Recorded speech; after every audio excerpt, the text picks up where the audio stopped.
Fox 7 has obtained documents from the city of Austin that show the Littlefield parking garage was not up to code. That's the garage where two people drove their cars over the edge about a year apart. One of those drivers has since filed a lawsuit against the garage owner and managers. Fox 7's Jennifer Kendall joins us live from downtown Austin with the latest on this investigation. Jennifer. Mike, Rebecca, after a first driver plowed through the cable barricades on the 9th floor of this parking garage behind me, the cables were replaced, an engineer signed off on an inspection, and the case was closed.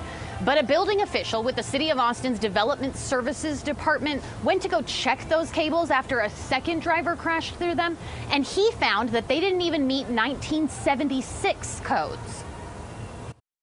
There have been several concerns about the safety of the Littlefield parking garage cable barricade system after not one, but two drivers say they accidentally drove over the edge. Last month, Christy Bomer explained her experience to Fox 7 after she plummeted 7 stories in her BMW coupe. I just saw myself go straight down. And then, I hit a gas line, I guess, on the way down on the other building, which is not very far apart. And then I went straight down and just crashed, and I was awake the whole time. And it was the most horrific thing that I have ever been through. Christy admits she hit the gas pedal instead of the brake, as did the driver who drove off the 9th floor 10 months prior to her. Bomer says her crash could have been prevented if the garage owner updated the cable barricade system after the first crash.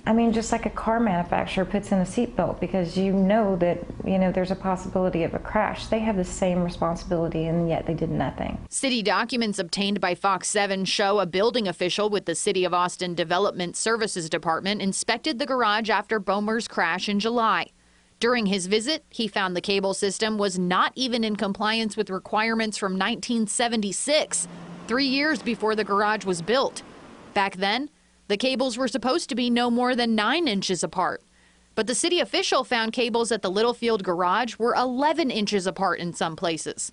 Other areas of the garage had loose or disconnected cables, according to the report. Another issue? The repairs completed after the first crash in 2016 were not permitted by the city. Instead, the official says an engineer signed off on the repairs and a code officer closed the case. The city's building official says that should not have happened, and he's making sure this time around all repairs are permitted and meet city requirements.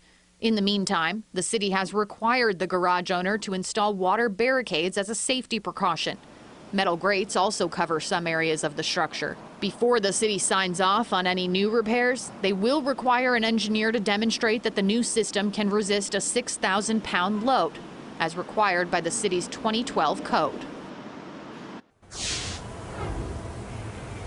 Austin Code says they will not respond to this story until tomorrow. The garage owner was given until August 24th to complete repairs, but he has filed an extension to do so.